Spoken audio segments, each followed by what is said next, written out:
Pero bastos ka. Yun.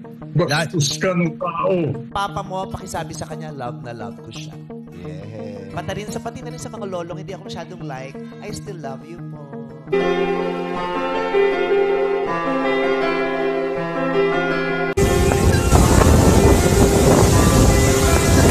Nag-react nga si ang kabogabong star Vice Ganda sa pag-call out sa kanya ni Chief Presidential Legal Counsel Juan Ponce Enrile. Nitong nagdaang araw nga ay nagbitaw ng maanghang na banat si Juan Ponce Enrile hinggil sa suspensyon na ipinataw ng MTRCB sa It's Showtime. Tirada ni Juan Ponce Enrile kay Vice Ganda,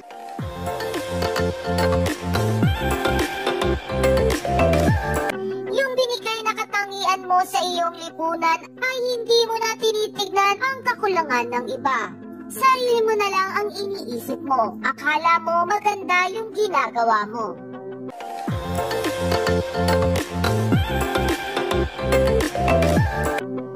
Hindi pa nga dito natapos ang napakabigat na banat ni Enrile kay Vice Ganda. Dahil tinawag rin ito na bastos ang komedyante. Dagdag pa ni Enrile, super bastos ka. Bastos kang tao. Hindi lang walang decency kundi abusado. Alam ko na mapagpataway ang binabanggit mo na babae magmula pa ng araw ganyan na yan.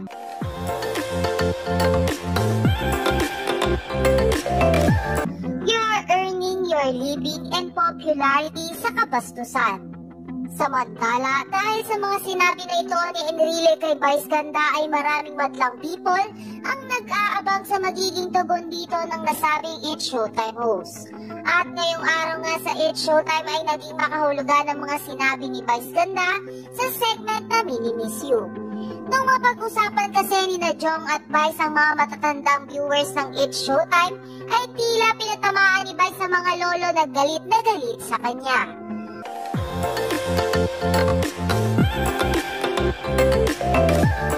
Ayon kay Vice Ganda, nakakatuwa ang daming lolo na nanonood sa akin. Ang daming lolo na nakatutok sa akin at love ako ng mga lolo. Dagdag pa ni Vice, my God, sa social media ang dami ding nagsha-shoutout sa akin. My God, I am so relevant in so many things. Lalong-lalo na yung mga lolo dyan na mahal ako. Maraming salamat po. I love lolos and lolas.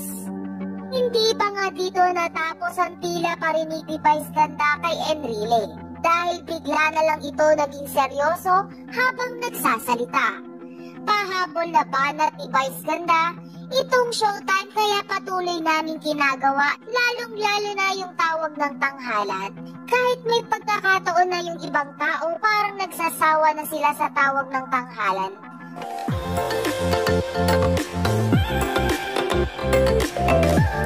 Ang dahilan po kung bakit namin tinutuloy ang tawag ng tanghalan kasi yan ang pinakapaboritong segment ng matatanda. Dito nga ay ipinihiwatig ni Vice Ganda na mahal niya ang mga matatanda, pati na rin ang mga lolo na hindi siya gusto. Sa kabilang banda ay labis na hinangaan ng madlang people ang naging pahayag na ito ni Vice Ganda sa It's Showtime. Anila ay makikita na kahit direkta siyang tinira ni Enrile ay makikita pa rin ang respeto ni Vice Ganda dito dahil mas nakakatanda ito sa kanya.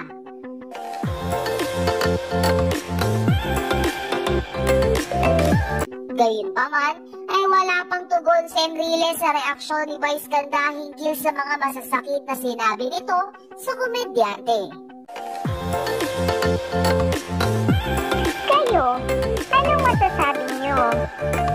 Thank you for watching and please don't forget to subscribe.